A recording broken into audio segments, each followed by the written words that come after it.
So, mag-ikot kayo. Sawang-sawa na ako dyan.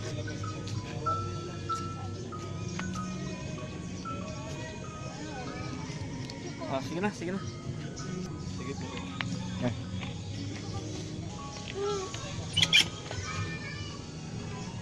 Hi, ito si Jack at ngayon nandito ako sa Intramuros sa Fort Santiago at ngayon ipapakita ko ang historical place dito sa Pilipinas na kung saan dito ikinulong si Jose Rizal bago ata pinatay.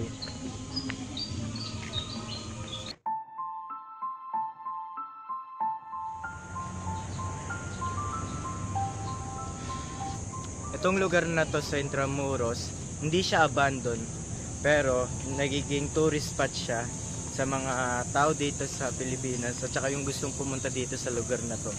Kasi unang-una, dito daw kinulong si Jose Rizal. Pagkatapos, ang maganda pa dito, yung pagkagawa ng structure dito. At ngayong araw, ililibot ko kayo dito sa Intramuros.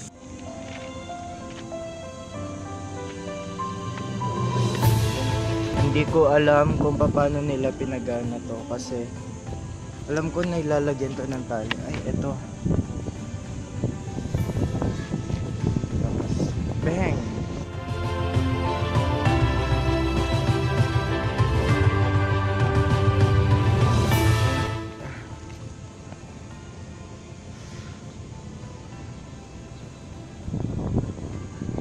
Gusto kong pumasok dito.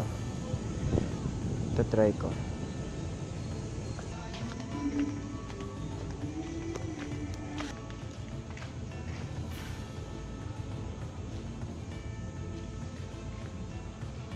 Astig. House of Rising Sun. Hindi ako mahilig sa history, pero mahilig akong pumunta sa mga abandoned places. Itatry kong pumunta dito sa lugar na to. Kung may makita akong daan, maghahanap ako.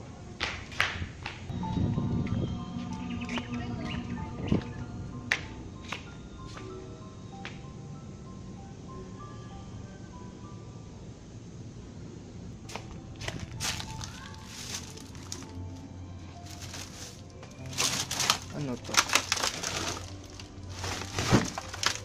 Coral Reef. Alam ko coral yan. Yung bato sa dagat.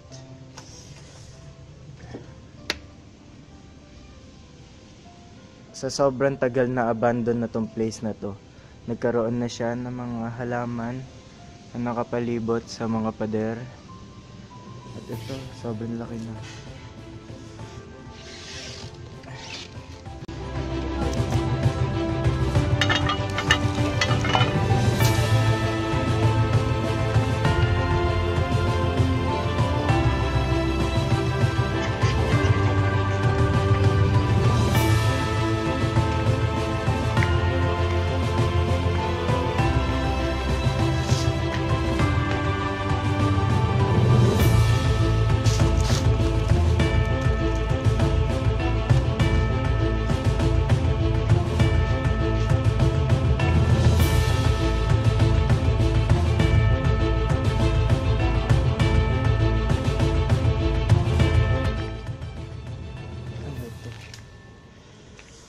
Lantern.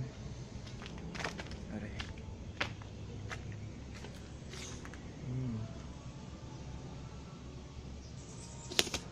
Diyan ba ako galing?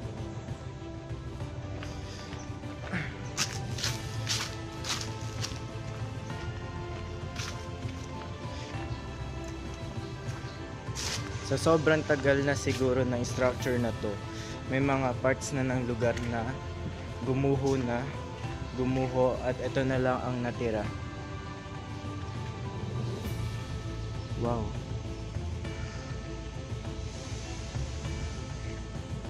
Pero compare sa pader sa pangkaraniwang bahay or mga buildings, itong lugar na to ay mas yung kapal ng pader. Ang kapal ng pader sa sa sobrang tagal neto, siguro ilang beses na lumindol, ganun. Ayun, nanatili pa rin siya sa maayos. Hindi ko alam kung ano yung sasabihin ko kasi yung impression ko dito sa lugar na to, sobrang na-amaze ako. Feeling ko yung tipong mag-isa lang ako sa lugar, tapos pupunta ako sa ganitong lugar. Grabe, astig. Sa labas naman nito may kita mo, may mga tao, may waterfalls, may terrace pa pala, pero dahil wala nang pag-aakyatan sa taas, di na ako makapunta. Hanggang sa baba na lang ako.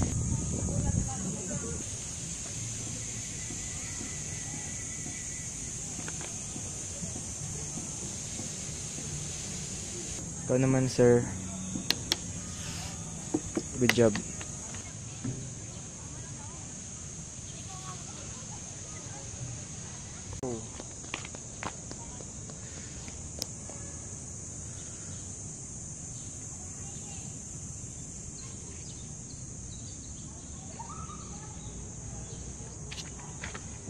Intramuros Administration, Fort Santiago proper, Plaza de Armas, Rizal Shrine, Raha Sulaiman Theater.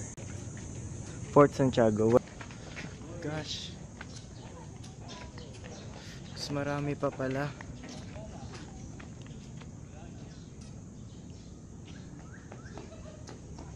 So dito sa mga sign makikita daw yung Rizal Shrine papunta dito, at Baluarte de San Miguel.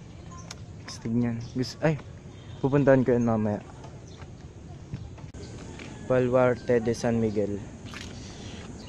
Hindi ko alam kung ano yung purpose ng mga malalaking tipak ng bato na to. Siguro historical na rin to. Siguro taon na rin yung ano. Siguro 100 years na rin siguro yung tanda ng mga bato na to. Iko-construct din ata dito sa Intramuros, pero hindi nga lang natuloy. Ewan ko. No entry, exit only. So ngayon pupunta tayo doon sa entrance mamaya. Pero ngayon tatry ko muna maglibot dito. Siguro mali yung una ko napuntahan. Yung nauna kong pinuntahan na paakyat. Kasi may Eto, pupunta ka dito, papasok ka sa loob, sa pinakababa, pagkatapos aakyat ka dito. Siguro lalabas ka dito sa lugar na to. Hindi ko alam, makikita natin mamaya. Oh, ano to? Kulungan ba to?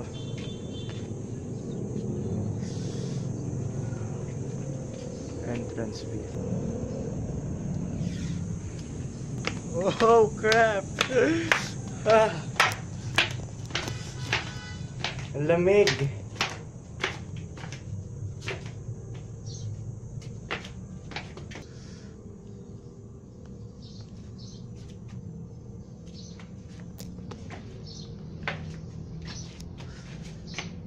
Una, kuweba siya at sobrang dilim sa loob. At, at ngayon, kinikilabutan ako, tumataas yung balahibo ko. Hindi ko alam kung naging kulungan yung baba na yun. Kasi, una, hindi ko alam kung bakit ganito yung itsura niya. Ganyan. Ganyan. Pero, tatry ko pa rin puntahan sa baba. Pero natatakot ako. Saan naman kaya ito?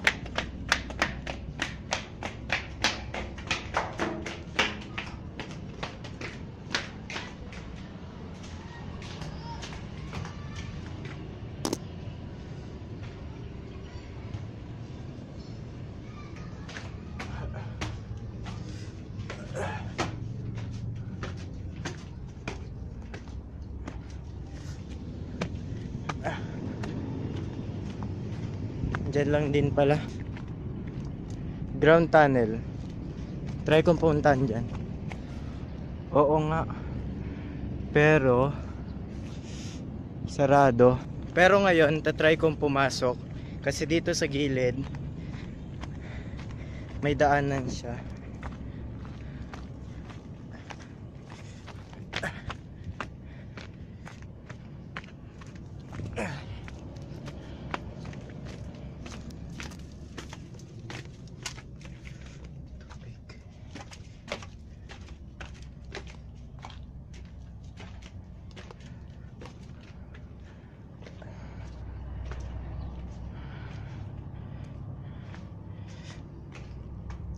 Ito yung loob niya, napakadilim.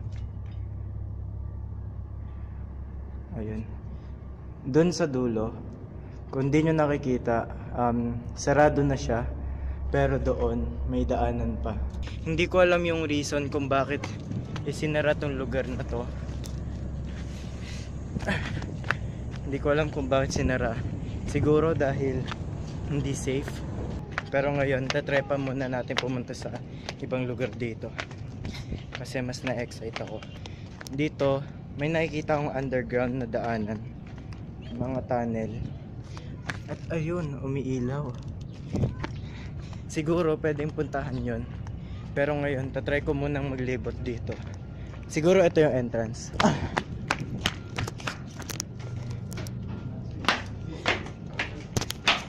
This is the exit?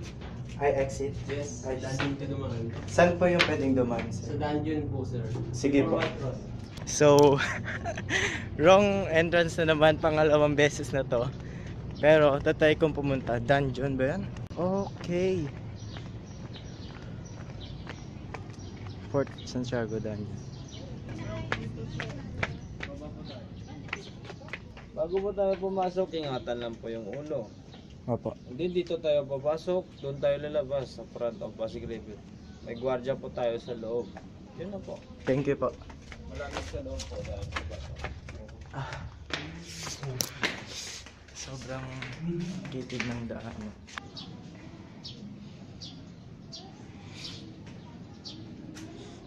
Ito yung nakita ko kanina. Pero pag pumasok ka dito sa loob,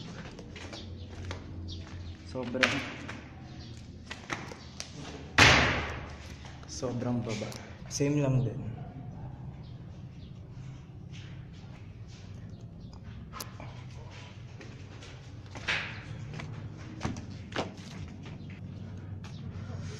Doon. Ito pala yung daanan. So ngayon, na-explore ko na yung pinakailalim. Pero hindi ko alam kung bakit ginawa yun. Kapagod. Okay. Ito na oh.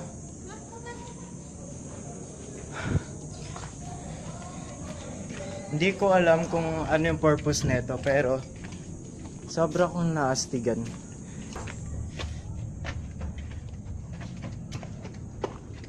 Wala siyang roof at mainit dito. Pare-parehas lang. Okay.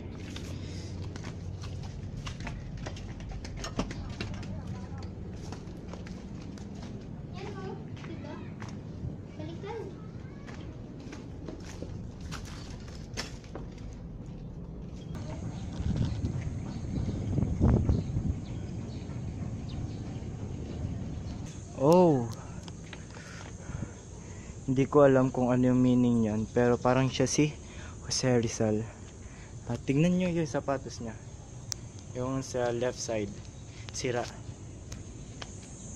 Siguro ganun yung sapatos niya dati. At ngayon may nakikita akong footsteps. At try nating sundin. Puntahan. Pero bago yun, pupunta muna tayo dito sa Raha Sulaiman Theater. At ngayon tatry natin libutin. Nandito na tayo sa mismong loob. At ayun, may kita natin kung saan ako nandun kanina at nakita ko si Rizal. Hindi ko alam kung paano naging theater to kasi siguro dito yung mga crowd. O doon sa labas. Hindi ko alam kung stage to o yung stage sa labas. Pero tingnan nyo naman. Sobrang kapal ng pader. So itong lugar na to, minentain nila yung pagkakagawa ng lugar na to. Pagkatapos pinaganda nila at ginawa nilang tourist attraction. Pero ngayon hindi pa tayo nakakapunta doon. Tatry natin pumunta doon. Yung footsteps na yun, nandun siya sa labas. Kung saan doon tayo galing. Yung footstep na yun ay nandun. At nandun si Rizal. Observe silent. Hot cup must be remove as sign of respect of the shot. No flash photography. Hindi siya naka-flash. From touching the paint. No foodings, gold down so no pets allowed. So, pwede. Good morning po. Sa taas po. Thank you po.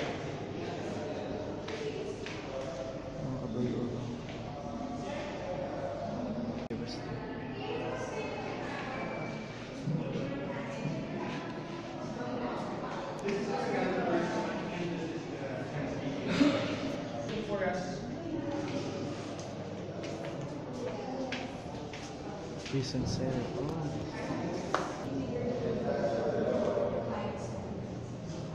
Nakita ko na kung saan siya mismo ikinulong. Doon yun. At sobrang creepy ng loob, nakakatakot. Silid paglitis. Mahigpit kong pinanghahawakan. Walang alam si Rizal sa mga nangyayari ngayon. Wala siyang binigay na basbas rito. At hindi umasa ang mga rebelde sa kanyang pagkikiisa nang isinagawa nila ito.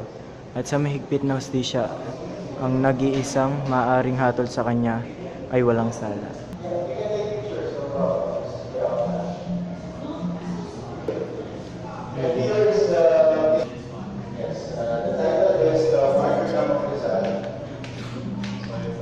Shows the last few days of Rizal in Intramuros. Sa ganitong lipunang pinaiiral ng kolonyal ng mga abuso at pagpapahirap, natunala si Rizal bilang isang doktor, manunlad ang mga nobelang panlipunan ng Noli Tangere at El Filibusterismo.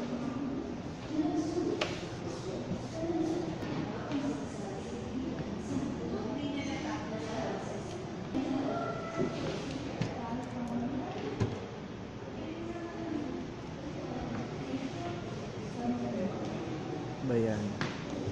Oh, 1 peso. Pero tignan nyo, Japanese government. 2 pesos. 5 pesos. Pero, tignan nyo yung mga pera. Japanese government. Bakit ganyan? Bubuli. San Lisab. Palakas.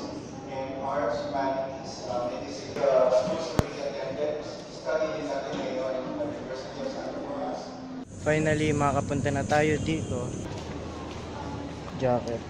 Made of wool with silk lining. Ang pants niya.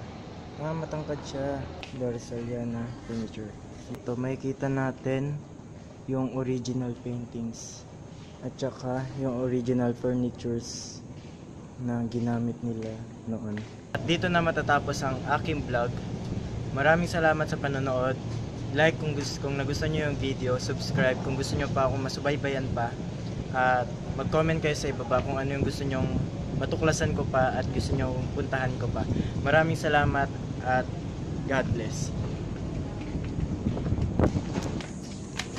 Ngayon naka-block siya at susubukan ko ulit pumunta dito, pero may mga kasama na ako kasi kanina natakot ako. Oh my gosh. Ngayon hindi siya nakikita sa loob. Pero siguro ito, storage siya. Ayun no, parang may nakasabit pa doon. Cross. Ayun. Tara na. Yeah! Tahiram nga muna. Bababa ako. So ito yung kinakatakutan ko kanina. Pero bumaba ako. Siguro, uy, may butterfly. Tapos ito yung lang.